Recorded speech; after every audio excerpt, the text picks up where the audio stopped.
Hello students, welcome to my channel. मैं रूपाली वर्मा हमेशा आपके लिए कुछ न कुछ हिंदी से रिलेटेड लेकर आती रहती हूँ। तो आज भी कुछ ऐसा ही नया शुरू कर रही हूँ। आज जो मैं शुरू कर रही हूँ वो है class 10th Hindi course B. तो याद रखिए कि क्लास 10th में कोर्स ए और बी आपके दो सिलेबस चलते हैं। तो आज जो मैं लेकर आई हूँ वो है class 10th Hindi course B. अगर दो अलग अलग सिलेबस हैं तो उनकी बुक्स भी अलग अलग ही होती हैं। कोर्स ए में जहां हमारी बुक चलती है शतज और कृतिका, वही कोर्स बी में हमारी बुक चलती है आपकी स्पर्श भाग 2 और संचयन भाग 2। तो आज जो हम शुरू कर रहे हैं क्लास 10th का, वो अपनी स्पर्श बुक से शुरू कर रहे हैं। स्पर्श बुक हमारे दो खंडों में विभक्त है आपके, एक है काव्य खंड और दूसरा है गद्य खंड। तो उसकी शुरुआत होती है काव्य खंड से, तो हम भी वहीं से शुरू कर रहे हैं। काव्य खंड का हमारा प्रथम अध्याय है साखी। ये साखियां कबीर जी द्वारा लिखित हैं। तो यहाँ इस पाठ में हमारे सामने 8 साखियां प्रस्तुत की गई हैं। तो इन्हीं 8 साखियों को हम पढ़ेंगे, लेकिन इसके अलावा कुछ और भी पढ़ रहे हैं। क्या पढ़ रहे हैं देखिए। उसके अलावा हम पढ़ रहे हैं कवि परिचय, पूरी पाठ की रूपरेखा, संपूर्ण व्याख्या और काव्य सौंदर्य। मतलब कि हम यहाँ पर आपके लिए पूरी तरीके से ये पाठ को अच्छी तरीके से व्याख्या करेंगे, ताकि कोई भी चीज़ ऐसी है जो आपसे मिस ना हो जाए। तो चलिए, सबसे पहले जब हम शुरू करेंगे तो इस पाठ के हमारे कवि हैं कबीर दास जी, उनके बारे में पढ़ना शुरू करते हैं। तो कबीर, देखिए ये क्यों ज़रूरी है, क्योंकि जैसे कि अब आपके बोर्ड एग्जामिनेशन जो आते हैं उनमें आपको एमसीक्यू पूछा जाता है। तो वो एमसीक्यूज इस से भी संबंधित हो सकता है। मतलब जो कवि परिचय है वो, पाठ की रूपरेखा है वो, इन दोनों से भी संबंधित होता है। तो इनको पढ़ना भी बहुत ज़रूरी होता है आपके लिए। तो जहाँ यहाँ कबीर, जो हमारी साखी जो चैप्टर है ये लिखा कबीर जी ने है, तो उनके बारे में पढ़ते हैं। हिंदी भक्ति काव्य धारा के संत कवियों में महत्वपूर्ण स्थान रखने वाले कबीर दास जी का जन्म 1398 में काशी में हुआ माना जाता है। अब देखिए, इसको अभी ये एक्यूरेट नहीं है कि ये काशी में ही हुए थे, सिर्फ माना जाता है कि इनका जन्म वहां पर हुआ था। इनके गुरु का नाम रामानंद था। कबीर पढ़े लिखे नहीं थे। इनके पर्दों और साखियों में समाज सुधारक और निर्भीक स्वर सुनाई देता है। अब देखिए, जो इनके जितने भी पद, साखी, सवैये जो भी हम पढ़ेंगे, ये सीधे क्या है, वो एक समाज सुधारक के रूप में हमें सामने दिखाई देता है। कि जो भी, ऐसा नहीं है कि वो किसी की भक्ति करने के लिए बोल रहे हैं या किसी की भक्ति में डूबे हुए हैं। वो क्या कहते हैं, समाज में जो भी बुराइयां हैं, जो भी हमारे नीति विषयक मूल हैं, उनके अंदर भी जो बुराइयां हैं उन सभी को दूर करने की बात या सुधारने की बात उन्होंने करी है। कबीर दास जी ने अपने समय में व्याप्त रूढ़ियों और धार्मिक कुरीतियों के विरुद्ध आवाज उठाई। यानी कि उस समय जितनी भी कुरीतियां थी उन सभी के खिलाफ वो कहीं ना कहीं आवाज उठा रहे थे। राम रहीम की एकता पर बल दिया, यानी कि हिंदू मुसलमान की एकता पर उन्होंने बल दिया है। एक ओर धर्म के बाह्य आडंबरों पर इन्होंने तीखा प्रहार किया, तो दूसरी ओर आत्मा परमात्मा के विरह मिलन में महत्वपूर्ण गीत गाए। तो यहाँ पर इनकी दो मान्यताएं हैं। पहला, उन्होंने ये बताया कि जहां वो राम रहीम अर्थात हिंदू मुसलमान की एकता पर बल दे रहे थे, वहीं धर्म में होने वाले बाह्य आडंबरों का भी खुलकर विरोध करते थे। यानी कि जैसे कि 5 वक्त की नमाज होती है, आप पूजा अर्चना करते हैं, माला फेरते हैं, अगरबत्तियां जलाते हैं, तो ये सभी जो है बाह्य आडंबर है, जिसका वो खुलकर विरोध करते थे। तो उनका मानना ये था कि ईश्वर जो है वो हमारे दिल में बसता है, तो हमें दिल से ही उनकी अर्चना करनी चाहिए। उनके लिए इतना सारा दिखावा करने की जरूरत नहीं है। इसके अलावा उन्होंने आत्मा को एक विरह नायिका, यानी कि जो अपने प्रियतम से अलग है, ऐसी नायिका माना है, और जो परमात्मा है उसे वो नायक मांगा है। तो जब हमारा शरीर आत्मा त्याग करता है, अर्थात जब हम मृत्यु को प्राप्त होते हैं, तो आत्मा जाकर परमात्मा से मिल जाती है, ऐसा उनका मानना था। कबीर की वाणी का संग्रह बीजक नाम से प्रसिद्ध है, यानी कि उनकी जितनी भी रचनाएं हैं वो सभी बीजक में, बीजक नाम की एक संग्रह है उसमें संग्रहित है। इसके 3 भाग हैं, ठीक है। इसे 3 भागों में, बीजक जो है वो 3 भागों में, साखी, सबद और रामायणी। इनकी भाषा को सदुक्कड़ी या पंचमेल खिचड़ी भाषा कहा जाता है, क्योंकि ये घुमक्कड़ थे। ये एक जगह कहीं रुककर उन्होंने नहीं, ये हमेशा घूमते रहे। तो घूमने की वजह से क्या हुआ, इनकी भाषा में बहुत सारी भाषाओं के मेल देखने को मिलते हैं, इसीलिए पंचमेल खिचड़ी या सदुक्कड़ी भाषा कहते हैं। इन्होंने अपने जीवन के अंतिम कुछ वर्ष मगहर में बिताए और वहीं 1518 में इनका देहांत हो गया। तो काफ़ी उम्र इन्होंने जिया, 100 साल से ऊपर इनकी उम्र रही है। जैसे कि हम जानते हैं 120 साल करीबन, अगर 1398 में उनका जन्म हुआ और 1518 में अगर उनकी मृत्यु हो रही है, तो करीबन 120 साल उन्होंने अपना जीवन काल बिताया और बीच उन्होंने बहुत सारी रचनाएं करी जो हमें बीजक में मिलती है। तो ये तो हो गया कवि परिचय। अब हम आ जाते हैं पाठ की रूपरेखा, अर्थात इस पाठ में हमारे सामने 8 साखियां प्रस्तुत की गई हैं, तो इनके बारे में आपके लिए जानना भी जरूरी है। जैसे देखिए क्या है, कवि ने प्रस्तुत साखियों में दैनिक जीवन के महत्वपूर्ण पहलुओं को अभिव्यक्त किया है। उन्होंने मधुर वचन के महत्व, मनुष्य की प्रवृत्ति, प्रेम के महत्व, आलोचकों की उपयोगिता आदि को विशेष रूप से उजागर किया है। साथ ही अहंकार के त्याग, प्राणी मात्र से प्रेम, सांसारिक सुखों और वासनाओं के त्याग पर बल दिया है। तो कहने का मतलब है कि हमारे अंदर की जितनी वासनाएं, जितनी बुरी चीजें हैं, जिनमें आपका अहंकार है ये सारी चीजों को त्याग करने और जो अच्छी चीजें हैं उन्हें अपनाने के लिए बोला, जिनमें मधुर वचन भी है।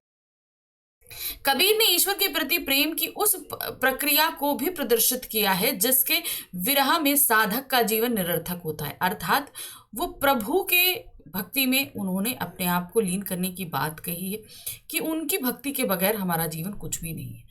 उन्होंने स्पष्ट किया है कि सांसारिक ज्ञान प्राप्त करने के लिए सांसारिक सुख सुविधाओं का त्याग कर प्राणी मात्र में प्रेम करना होगा। यानी कि अगर आप वाकई में सच्चा सुख पाना चाहते हैं तो उसके लिए आपको बहुत जरूरी है कि आपके अंदर जितनी भी सांसारिक जितनी भी मोह हैं, बुराइयां हैं, उन सभी को त्याग करेंगे, तभी आप जो है सच्चे सुख की प्राप्ति कर सकते हैं।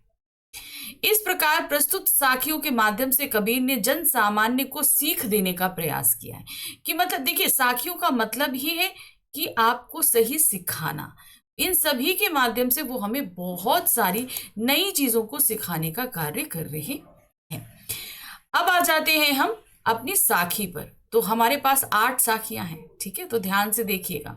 पहली साखी है, ऐसी वाणी बोलिए मन का आपा खोई, अपना तन शीतल करें औरन को सुख होए। तो यहाँ पर क्या कह रहे हैं, ऐसी वाणी बोलिए, अर्थात हमें ऐसी बोली बोलनी चाहिए। मन का आपा खोई यानी कि अपने अंदर के अहंकार को मिटाकर हमें जो है ऐसे मधुर वचनों, क्योंकि जब तक हमारे अंदर अहंकार है, अहम रहेगा, तब तक हम मधुर वचनों का इस्तेमाल नहीं कर पाएंगे। तो वही उन्होंने बोला, मन का आपा अर्थात अपने अंदर के अहंकार को खो दीजिए, नष्ट कर दीजिए और तब आप ऐसे मधुर वचनों को बोलिए, अपना तन शीतल करे औरन को सुख होए, अर्थात ऐसी भाषा जो हमें तो सुख पहुंचाए ही पहुंचाए, लेकिन दूसरा जो सुने उसे भी बहुत ज्यादा सुख की प्राप्ति हो। क्योंकि देखिए, जब हम कोई बहुत अच्छा कार्य करते हैं ना, तो हमें अंदर से बड़ा अच्छा लगता है, बहुत सुकून सा फील होता है। तो वही चीज जब आप दूसरों से अच्छा बिहेव करेंगे और दूसरे आपकी तारीफ करेंगे, तो जाहिर सी बात है कि आप भी अपने आप को अंदर से बहुत ही अच्छा, सुकून, शांति, शीतल, ठंडा महसूस करेंगे ना, और दूसरे को तो वो वाणी बहुत अच्छी लगेगी ही लगेगी, है ना। तो अब इसका भावार्थ देखिए। प्रस्तुत साखी में संत कबीर दास अहंकार और कटुर वचन त्यागने का संदेश देते हुए कहते हैं कि लोगों को अपने मन का अहंकार त्याग कर ऐसे मीठे वचन बोलने चाहिए जिसमें उनका अपना शरीर शीतल अर्थात शांत और प्रसन्न हो जाए और साथ ही सुनने वाले को भी उससे सुख मिले। अतः हमें आपस में मीठे वचन बोल बोल कर मधुर व्यवहार करना चाहिए। यानी कि उन्होंने बेसिकली कहने का मतलब कि आप जब भी बोलिए हमेशा साफ, सुंदर और मधुर मीठे वचन बोलिए, तीक्ष्ण कड़वे वचन बिल्कुल भी नहीं बोलिए। तो अब जो इन्होंने ये साखी हमारे सामने प्रस्तुत करी है, इसका काव्य सौंदर्य देखिए, हर एक साखी का हम अलग अलग काव्य सौंदर्य आपको करा रहे हैं। तो इस साखी में मधुर वचन के महत्व को दर्शाया गया है।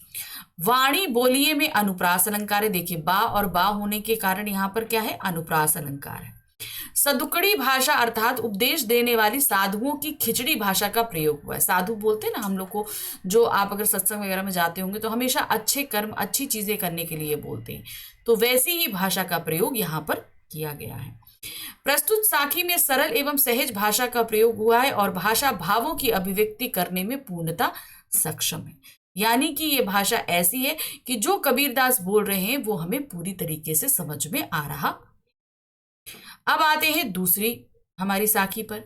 कस्तूरी कुंडली बसे मृग ढूंढे बन माही, ऐसे घटी घटी राम हैं दुनिया देखे नाही। तो अब यहाँ पर क्या कह रहे हैं, इन्होंने एक हिरण, कस्तूरी हिरण के बारे में बताया। हिरण जो होता है उसकी नाभि में कस्तूरी होती है और इसकी जो महक होती है वो बहुत तीक्ष्ण होती है, बहुत तीखी होती है, मतलब उससे पूरा जंगल महकता है। तो वही कह रहे हैं कि मृग की नाभि में जो है वो कस्तूरी होता है और वो उसके महक से इतना ज्यादा मोहित हो जाता है कि पूरे जंगल में उसे ढूंढता फिरता रहता है, मगर वो उसे कहीं नहीं मिलती है। उसी प्रकार तो उन्होंने कहा, अब ये उदाहरण उन्होंने दिया, उदाहरण देते हुए उन्होंने दूसरी बात क्या के बोली कि इसी तरीके से राम भी हैं अर्थात प्रभु भी हैं, उनको भी ये सारा संसार, ये धाम वो धाम, हर जगह घूमता रहता है, ढूंढता रहेगा कि यहाँ जाएंगे, यहाँ प्रार्थना करेंगे, ये होगा, वो करेंगे तो हमें ईश्वर की प्राप्ति होगी, लेकिन वो हमें कहीं नहीं मिलते। क्यों? क्योंकि प्रभु खुद हमारे अंदर ही विराजते हैं, हमारे सदकर्मों के माध्यम से हमारे अंदर विराजते हैं। वो हमें बताते हैं जैसे हम अच्छे कर्म करेंगे, तो उन्होंने कहा कि आप अपने अंदर ही ईश्वर को ढूंढिए। बेसिकली इस राखी का कहने का मतलब है कि ईश्वर आपको कहीं नहीं मिलेंगे, वो आपको अपने अंदर ही मिलेंगे। इसका भावार्थ देखिए, कबीरदास जी कहते हैं जिस प्रकार कस्तूरी नामक सुगंधित पदार्थ हिरण की अपनी नाभि में ही होता है, किंतु वह इसकी सुगंध महसूस करके उसे पाने के लिए वन वन में परेशान होकर भटकता रहता है, सब जगह भटकता रहता है कि उसे कहाँ से वो सुगंध प्राप्ति हो जाए। ठीक उसी प्रकार ईश्वर की सृष्टि के कण कण में तथा सभी प्राणियों के हृदय में निवास करते हैं, किंतु संसार में रहने वाले लोग अज्ञानतावश उसे देख नहीं पाते और परेशान होकर इधर उधर ढूंढते हैं। यानी कि हम उसको क्या करते हैं, अपने अंदर नहीं ढूंढ के पूरे संसार में ढूंढते रहते हैं। इसीलिए हमें ईश्वर को बाहर ना खोजकर अपने भीतर खोजना चाहिए, क्योंकि ईश्वर कहाँ है, वो हमारे अंदर है। अब इसका काव्य सौंदर्य देखिए, बिंब और प्रतीक के प्रयोग द्वारा सामान्य भाषा में गूढ़ रहस्य अर्थात ईश्वर के निवास को समझाने का प्रयास किया गया है। यानी कि इन्होंने बिंब क्या लिया, वो कस्तूरी ही मृग का जो है वो प्रतीक लिया है कि कस्तूरी मृग जैसे परेशान रहता है वैसे ईश्वर को पाने के लिए मनुष्य भी परेशान रहता है। तो इस तरीके से उन्होंने बिंब का प्रयोग किया हुआ है।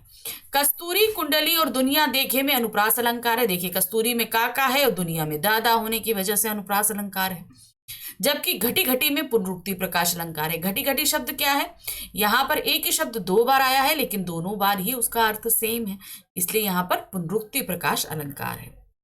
सरल एवं सहज रूप से सदुकड़ी भाषा का प्रयोग, देखिए आप कबीरदास की भाषा को तो सीधे समझ लीजिए कि वो सीधे वो सदुकड़ी भाषा का ही इस्तेमाल करते।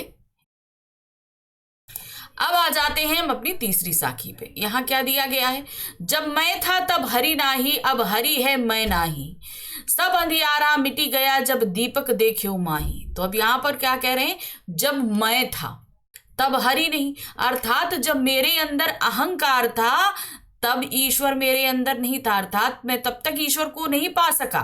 मतलब मैं ईश्वर को हर जगह ढूंढता रहा, लेकिन चूंकि मेरे अंदर अहंकार विद्यमान था इसलिए मुझे ईश्वर कहीं मिले ही नहीं। अब हरि नहीं, हरि है मैं नहीं, यानी कि जब मैंने अपने अंदर से अहंकार को हटा दिया तो मेरे अंदर क्या हुआ, हरि अपने आप ही मिल गए। तो कहने का तात्पर्य क्या है कि हमें अपने अंदर के अहंकार को त्यागना है। सब अंधियारा मिटी गया जब दीपक देख्यो माही, अर्थात मेरे अंदर का जितना भी अज्ञानता रूपी अंधकार था वो ईश्वर रूपी दीपक देखते ही मिट गया। अर्थात इन्होंने यहाँ पर क्या है, दीपक का प्रतीक लिया है कि जैसे दीपक को देखो, दीपक को लाओ तो क्या होता है, अंधेरा मिट जाता है ना। ठीक उसी प्रकार क्या होता है कि जब हम अपने अंदर के अहंकार का त्याग कर देते हैं तो हमारे अंदर से जितनी भी बुराइयां हैं वो सभी खत्म हो जाती हैं और ईश्वर हमारे अंदर आ जाते हैं। यानी कि हम ईश्वर को जहां हर जगह ढूंढ रहे थे वो हमें वहां मिल जाते हैं। अब इसका भावार्थ देखिए क्या है। कबीरदास जी कहते हैं, जिस समय मेरे अंदर मैं अर्थात अहंकार भरा हुआ था, उस समय मुझे ईश्वर नहीं मिल पा रहे थे। यानी कि मैं सब जगह उनको ढूंढ रहा था, लेकिन मुझे ईश्वर कहीं मिल ही नहीं रहे थे। अब जब मुझे ईश्वर के दर्शन हो गए तो मेरे भीतर का मैं अर्थात अहंकार समाप्त हो गया। यानी कि मेरे अंदर जो अहंकार था वो पूरी तरीके से समाप्त हो गया। जैसे ही मैंने उस ज्योति स्वरूप ज्ञान रूपी दीपक को मन में देखा तो मेरा सारा अज्ञान रूपी अंधकार समाप्त हो गया, तथा मुझे इस सत्य के दर्शन हो गया कि अहंकार ही ईश्वर का शत्रु और घोर विरोधी है। अर्थात हमारे अंदर जब तक अहंकार रहेगा, समझ लीजिए कि हम ना अच्छा सोच सकते हैं, ना अच्छा कर सकते हैं, ना हम कुछ भी, ना अपने लिए ना किसी दूसरे के लिए। हमेशा, क्योंकि हमारे अंदर अंधकार व्याप्त रहता है, हमारे अंदर अहंकार रहता है, इसलिए ऐसा होता है। अब इस साखी का काव्य सौंदर्य देखिए। इस साखी में बताया गया है कि ईश्वर के दर्शन होने पर अज्ञान रूपी अंधेरा दूर हो जाता है। मैं शब्द अहम भाव के लिए प्रस्तुत किया गया है। मैं यानी कि यहां पर अहंकार को दर्शाया गया है। अंधियारा अज्ञान का और दीपक ज्ञान का प्रतीक है। हरि है तथा दीपक देखियो में अनुप्रास अलंकार है। तो ये दोनों में कहां पर अनुप्रास अलंकार हो रहा है। अब आते हैं हम अपनी साखी नंबर 4 पर, यानी कि चौथी साखी पर। दुनिया सब सुखिया सब संसार है, खायो अरु सोयो, दुखिया दास कबीर है, जागे अरु सोए। तो यहां पर क्या कह रहे हैं, ये सारा संसार जो है वो सुखी है, खूब अच्छे से खाता है और सोता है। अर्थात वो जो है ना क्या कर रहा है, इस जीवन में जितने भी भोग विलास की चीजें हैं उन सभी में अपने लिए सुख ढूंढता है और उससे ये संतुष्ट है, क्योंकि वो सारी भोग विलासता की चीजें वो प्राप्त कर लेता है। तो उसे लगता है कि हमने अपने जीवन के सुख को प्राप्त कर लिया है। और फिर वो क्या करता है, आराम, जब उसे भाई उसकी मनचाही चीजें मिल गई तो वो अपनी जो है शांति से सो जाता है। लेकिन दुखिया दास कबीर, अर्थात लेकिन कबीर जी जो हैं वो बहुत दुखी हैं और जाग रहे हैं और सोच रहे हैं, तकलीफ में। किसको देखकर दुखी है, वो इस संसार को देखकर दुखी है कि यहाँ पर लोगों ने जो है इतनी सारी चीजें जो भी मोह माया इस संसार में है, इन सभी को अपनाने के चक्कर में वो असली सुख जिसमें है उसको तो भूल ही गए। असली सुख किसमें है, परमात्मा में है। तो वो उस सुख को भूलकर यहाँ पर जितनी भी मोह माया की चीजें हैं उसी में अपने सुख को वो खोजते हैं। इसीलिए जो है कबीरदास बहुत चिंतित हैं, दुखी हैं और जाग रहे हैं। कबीरदास मौज मस्ती में डूबे रहने वाले लोगों की तुलना चिंतनशील व्यक्तियों से करते हुए कहते हैं कि संसार में ऐसे व्यक्ति जो केवल खाने पीने और सोने का कार्य करते हैं, अपने जीवन को सबसे सुखी मानकर सुख रहते हैं। यानी कि भाई हमें अपने पेट भर खाना मिल रहा है, मौज मस्ती के लिए मिल रहा है, आराम के मिल रहा है, यही हमारा जीवन है और ये हम बहुत सुखी हैं। कबीरदास कहते हैं कि वह दुखी हैं क्योंकि वह जाग रहे हैं। उन्हें संसार की नश्वरता का ज्ञान है, इसीलिए वे संसार की नश्वरता को देखकर रोते हैं। संसार की नश्वरता अर्थात देखिए, मान लीजिए जैसे हमें जो है टीवी का बहुत शौक है, तो हमने अपने घर में बहुत अच्छा महंगा टीवी लगाया। हमें गाड़ियों का बहुत शौक है, तो 3-3 4-4 गाड़ियां हमने खरीद ली, बाइक खरीद ली, खाने का बहुत। लेकिन ये सारी चीजें क्या हैं, जब तक हमारा शरीर है तब तक है, उसके बाद तो खत्म। ये सारी चीजें भाई मान लो जैसे हमने 4 गाड़ियां खरीदी, भूकंप आया, उसके ऊपर एक पेड़ गिर गया, सारी गाड़ियां खराब, खत्म, क्या करें बताइए। तो वही जगह इस संसार में हर एक चीज नश्वर है, हमारा शरीर भी नश्वर है। तो वही चीज उन्होंने बोला कि इस संसार में हर चीज नश्वर है, अर्थात एक समय उसका ऐसा है कि वो खत्म ही हो जाएगा। लेकिन ईश्वर ऐसे हैं कि जिनका कभी भी नाम लेने से हमें कभी भी कोई खत्म नहीं कर सकता। अर्थात उसी में ही परम सुख है, हमें उसमें अपना ध्यान लगाना चाहिए, ना कि इन मोह माया और नश्वरता भरी चीजों को एकत्र करने में। अब इस साखी का हमारे पास काव्य सौंदर्य देखिए क्या है। प्रस्तुत साखी में बताया गया है कि भौतिक सुख के पीछे भागने वाले लोग संसार की नश्वरता से अनजान रहते हैं। दूसरा, सरल एवं सहज रूप से सदुकड़ी भाषा का प्रयोग हुआ है। सुखिया सब संसार तथा दुखिया दास में अनुप्रास अलंकार का इस्तेमाल किया गया। अब आते हैं पांचवी साखी पर। यहाँ क्या दिया गया है, विरह भुवंगम तन बसै मंत्र न लागय कोई, राम वियोगी ना जीवे जीवे तो बौरा होय। तो यहाँ पर क्या कह रहे हैं, इन्होंने कहा कि जिस तरीके से हमें सांप काटता है, ठीक है, और सांप का विष हमारे शरीर में जब प्रवेश कर जाता है तो क्या होता है, इंसान मर जाता है, होता है ना, इलाज, इंसान मर जाता है। तो उसी तरीके से उन्होंने बोला विरह रूपी सांप का, यानी कि सांप को क्या बता, विरह को, यानी कि अब यहाँ विरह किससे है, हमारा ईश्वर से विरह है। हम ईश्वर से, भाई जैसे कि हमने आपको शुरू में भी बताया था कि कबीरदास जी मानते हैं कि परमात्मा जो है वो नायक है और ये आत्मा जो है वो क्या है, नायिका है, और इन दोनों में विरह है, क्योंकि भाई आत्मा तो जन्म लेकर पृथ्वी पर आ चुकी है, तो इस समय ये दोनों विरह में है।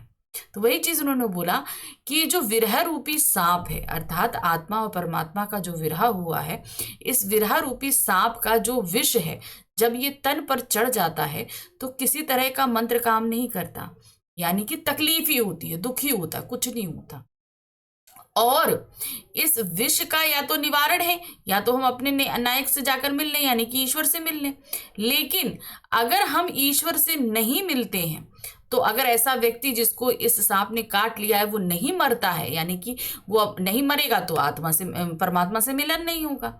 तो उस कंडीशन में मान लो अगर वो जी जाता है, किसी भी कंडीशन में अगर वो जी जाता है, बच जाता है, तो उसकी कंडीशन कैसी हो जाती है, पागलों जैसी हो जाती है। वही उन्होंने बोला कि ये आत्मा जो है वो परमात्मा से विरह में है, ये दुख वो झेल रही है। राम का वियोग लेकर कोई भी आत्मा, यानी कि ईश्वर का वियोग लेकर कोई भी जीवित नहीं रह सकता। और अगर मान लो कोई राम के वियोग में जीवित रह भी जाता है तो क्या होता है, उसकी स्थिति पागलों जैसी हो जाती।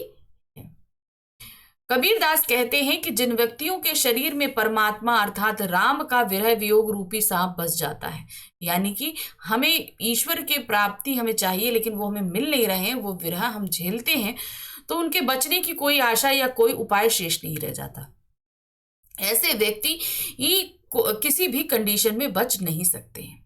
वह राम के वियोग के बिना जीवित नहीं रह पाता, और यदि किसी कारण से वह जीवित रह भी जाता है तो परमात्मा को पाने के लिए वह पागलों की भांति ही जीवन व्यतीत करता है। परमात्मा से मिलन ही उसका एकमात्र उपाय है, यानी कि सिर्फ एकमात्र उपाय यही है कि वो किसी तरीके से परमात्मा से मिल ले, क्योंकि जीवित रहेगा तो पागलों जैसा ही रहेगा वो। अब इसका काव्य सौंदर्य देखिए, सांसारिक मोह माया त्याग कर तथा ईश्वर से वैराग्य के कारण प्राणी पागल जैसा दिखाई पड़ता है। विरह भुवंग में रूपक अलंकार है, यानी कि विरह को क्या बताया है, सांप बताया है। तो यहाँ पर इनको समानता बताने वाले शब्द तो है नहीं साथ में, इसलिए यहाँ पर क्या हो गया, रूपक अलंकार हो गया। सर्प को विरह का प्रतीक बताया है। सर्प कौन है, वो विरह का प्रतीक है। सरल सहज और सदुक्कड़ी भाषा का प्रयोग किया गया। अब आते हैं साखी नंबर 6 पर। निंदक नेहरा राखिए आंगणी कुटुंब बधाए, बिन सावड़ पानी बिना निर्मल करे सुभाए। तो यहाँ पर कबीरदास जी कहते हैं निंदक नेड़ा राखिए, अर्थात जो निंदा करने वाला व्यक्ति है, जो आपकी बुराई करता है, जो आपके अंदर खामियां निकालता है, ऐसे व्यक्ति को हमें हमेशा अपने पास रखना चाहिए। आंगणी कुटी बंधाए, हो सके तो अपने आंगन में ही उसके लिए एक कुटिया बना दो और उसे अपने पास ही रखो। बिन सावड़ पानी बिना निर्मल करे सुभाए, अर्थात वो ऐसा व्यक्ति है जो बिना साबुन पानी के आपको निर्मल करेगा, यानी कि आपके स्वभाव को स्वच्छ और साफ कर देगा। अब ये कैसा है, अर्थात देखिए, जिस तरीके से एक कोई निंदा करने वाला व्यक्ति है, हमारी बहुत बुराई करता है, सब कुछ करता है, तो हम उससे चिढ़ते हैं। आप चिढ़ो नहीं, वो जो आपकी बुराई कर रहा है, आपके अंदर जो खामियां निकाल रहा है, आप उसे ध्यान से सुनो और उन सारी बुराइयों को अपने अंदर से हटा दो। तो क्या होगा, उस व्यक्ति की हुई बुराइयों की वजह से धीरे धीरे हम अपने अंदर से जो बुरी खामी चीजें हैं वो निकालते जाएंगे, और इस तरीके से हमारा चरित्र क्या है, वो एकदम साफ सुथरा हो जाएगा। क्या कहते हैं कबीरदास, कबीरदास कहते हैं कि जो व्यक्ति हमारी निंदा करता है हमें उसे व्यक्ति को सदा अपने पास ही रखना चाहिए। यदि संभव हो तो उसके लिए अपने घर के आंगन में ही एक कुटिया बनाकर दे देनी चाहिए, यानी कि उसे एकदम करीब रखो, अपने से दूर जाने ही मत दो। जिससे वह हमारे करीब ही रहे। वह हमारे बुरे कार्यों की निंदा करके बिना साबुन और पानी के ही हमारे स्वभाव को अत्यंत स्वच्छ और पवित्र बना देगा। अर्थात वो जब बुराइयां करेगा तो क्या होगा, हम उन बुराइयों के कारण अपने अंदर से वो सारी बुराइयों को निकालेंगे और हमारा चरित्र जो है वो एकदम साफ और निर्मल हो जाएगा। तो इस व्यक्ति से, इस तरीके से वो निंदक व्यक्ति बिना साबुन पानी के हमारे चरित्र को साफ कर देगा। अब इसका काव्य सौंदर्य देखिए। प्रस्तुत साखी में बताया गया है कि निंदक हमारी निंदा करके हमें आत्म सुधार करने का अवसर प्रदान करता है। सदुकड़ी भाषा का प्रयोग हुआ है। निंदक नेड़ा में अनुप्रास अलंकार है। भाषा सरल एवं सहज तथा भावों की अभिव्यक्ति में पूर्णता सक्षम है। अब आते हैं 7वीं साखी पर। पोथी पड़ी पड़ी जग मुहा, पंडित भया न कोई, एक आखिर पीव का पढ़े सुपंडित होए। तो यहाँ पर क्या कह रहे हैं, यहाँ पर इस संसार में ऐसे बहुत सारे वेत्ता लोग हुए, बहुत ज्ञाता हुए, जिन्होंने तरह तरह के पोथी पुराण पढ़े, बहुत तरह तरह के पोथी पुराण पढ़े, लेकिन उनको ज्ञानी नहीं कहा जा सकता। क्यों? क्योंकि ऐसा व्यक्ति किताब में लिखे हुए अक्षरों को तो बहुत अच्छी तरीके से समझ सकता है, लेकिन उसके सामने जो व्यक्ति बैठा है उसके दिल की बातों को, उसकी तकलीफों को वो नहीं समझ सकता है। तो ऐसे व्यक्ति को हम ज्ञानी यानी कि पंडित नहीं कह सकते। पंडित वो व्यक्ति होता है जो प्रेम को पढ़ ले, अर्थात हमारे सामने जो व्यक्ति बैठा है उसके दुख तकलीफ को अगर हम उसकी आंखों से बिना बोले जान लें, समझ लें और अपने ही प्रेम के शब्दों से उसके उन घावों पर हम मरहम रख सकें, तो ऐसा व्यक्ति जो है वो ज्ञानी होता है, पंडित होता है। तो खाली पढ़ाई लिखाई से कोई व्यक्ति ज्ञानी या पंडित नहीं हो जाता। यहाँ पर हम इस धरती पर मनुष्य योनि में आए हैं तो मनुष्यता हमें निभानी है, अर्थात हमें सामने बैठे हुए व्यक्ति के जितनी भी मतलब कहते हैं ना, उसको अगर कोई तकलीफ है तो हमें उसे समझना है, उसका निवारण करना है। तो ऐसे व्यक्ति को ज्ञानी कहा जाता है जो व्यक्ति एक प्रेम के अक्षर को पढ़ लेता है। कबीरदास जी कहते हैं, संसार में लोग धार्मिक पुस्तकें पढ़ पढ़ कर मर गए किंतु कोई भी ज्ञानी नहीं बन सका। इसके विपरीत जो मनुष्य प्रियतम यानी परमात्मा या ब्रह्म के प्रेम से संबंधित एक भी अक्षर पढ़ा या जान लेता है वह सच्चा ज्ञानी अर्थात पंडित हो जाता है। तो अब यहाँ पर परमात्मा का एक अक्षर क्या हुआ भाई? परमात्मा क्या कहते हैं? एक दूसरे के साथ प्यार से रहिए, एक दूसरे की मदद करिए, एक दूसरे का सम्मान करिए, तो वही तो परमात्मा की इच्छा है और वही परमात्मा का शब्द है। भाव यह है कि जिसमें परमात्मा को जान लिया वही सच्चा ज्ञानी है, अर्थात परमात्मा जो जानते हैं अगर हम उसको समझ जाते हैं तो सही ज्ञानी वही कहलाते। इसका काव्य सौंदर्य देखिए। इस साखी में परमात्मा को जानने वाले को सच्चा ज्ञानी बताया गया है, पर पद में ज्ञानी वर्ग पर व्यंग भी किया गया है, अर्थात जो अपने आप को बहुत बड़े ज्ञान वेत्ता मानते हैं तो ऐसे लोगों पर व्यंग भी है, क्योंकि वो क्या होते हैं, वो प्रेम के अक्षर को समझ ही नहीं पाते। पोथी पड़ी पड़ी वे अनुप्रास अलंकार विद्यमान है। भाषा सरल सहज और सदुकड़ी है जो भावाभिव्यक्ति से पूर्ण सक्षम है, यानी कि वो हमारे भाव को व्यक्त करने के लिए पूरी तरीके से सक्षम। अब आते हैं अपनी आखिरी साखी यानी कि 8वीं साखी पर। हम घर जा लिया आपड़ो लिया मुराड़ा हाथी, अब घर जा लियो तास का जेत चले हमारे साथी। तो अब यहाँ पर क्या कह रहे हैं, ध्यान से देखिए। यहाँ पर जो शाब्दिक करते पहले उसे समझ लीजिए, फिर उसके पीछे जो वो समझा कहना चाह रहे हैं वो बताती हूँ। हम घर जा लिया आपनो लिया मुराड़ा हाथी, अर्थात मैंने अपने हाथ में मसाल लेकर अपने घर को जला दिया। अब हमारे जितने भी साथी हैं जो हमारे साथ चल रहे हैं, अब मैं उनके करके एक एक करके उनके घरों को जलाऊंगा। अब लिटरली यहाँ घर जलाने से तात्पर्य नहीं है। तो इन्होंने क्या बता रहे हैं कि जो हमारे अंदर की जितनी भी क्या कहते हैं मोह माया विषय वासनाएं जो होती हैं, तो उन्होंने बोला कि मेरे अंदर इस संसार को लेकर जितना भी मोह था, मैंने उन सभी को जलाने के लिए अपने हाथ में एक मशाल ली। वो मशाल क्या है? वो है भगवान ईश्वर भक्ति की, ईश्वर भक्ति की मशाल मैंने ली, यानी कि मैं पूरी तरीके से ईश्वर की भक्ति में डूबने के लिए मेरे आसपास जितना भी मोह था वासनाएं थी उन सभी को मैंने जला दिया, अर्थात मैंने त्याग कर दिया। अब मेरे साथ चलने वाले जितने भी साथी हैं, अर्थात मेरे अब जितने भी अनुयायी हैं जो मेरे से बहुत प्रभावित हैं, अब एक एक करके मैं उनके घर को जलाऊंगा। अर्थात उनके अंदर जितनी भी विषय वासनाएं हैं, जितने भी मोह के कारण हैं, अब मैं एक एक करके ईश्वर भक्ति रूपी मशाल से उन सभी के अंदर की वो सारी मोह माया और विषय वासनाओं को जलाकर राख कर दूं। कबीरदास कहते हैं कि मैंने विरह और ईश्वर भक्ति से जलती हुई मशाल को हाथ में लेकर अपने घर को जला दिया। अर्थात मैंने भक्ति में भरकर अपनी सांसारिक विषय वासनाओं को पूरी तरह नष्ट कर दिया। अर्थात अपने आप को पूरी तरीके से भक्ति में डुबो दिया और मेरे अंदर जितनी भी वासनाएं, बुरे जितनी भी चीजें थी, जितने मोह था, उन सभी को मैंने जला दिया। अब जो जो भक्त मेरे साथ भक्ति के मार्ग पर जाने को तैयार हो, मैं उनका सांसारिक विषय वासनाओं का घर भी जला डालूंगा और उनके हृदय में ईश्वर के प्रति प्रेम की भावना जगा दूंगा। यानी कि अब मेरे साथ जितने भी लोग चलेंगे तो उनके अंदर भी ईश्वर की भक्ति जगानी पड़ेगी। तो उसके लिए मैं क्या करूंगा, उनके अंदर की सारी विषय वासनाओं को उस ईश्वर रूपी भक्ति से जलाकर राख कर दूंगा। अब इसका काव्य सौंदर्य देखिए। प्रस्तुत साखी की शैली प्रतीकात्मक है। घर एवं मशाल क्रमशः सांसारिकता और ज्ञान के प्रतीक हैं। इसमें सांसारिक विषय वासनाओं को नष्ट करने की बात कही गई है। सदुकड़ी भाषा का प्रयोग हुआ है। सरल एवं सहज भाषा का प्रयोग हुआ है जो भावाभिव्यक्ति में पूर्णतः सक्षम है। तो देखा किस तरीके से मैंने फटाफट आपको पूरा जो पाठ है वो समझा दिया। आई होप आपको बहुत अच्छे से पूरा पाठ समझ में आ गया होगा, कहीं कोई परेशानी नहीं होगी। आप सभी ने बहुत हमसे कहा था कि मैम कोर्स भी आप हमको समझा दीजिए, तो देखिए हमने समझाना शुरू कर दिया है।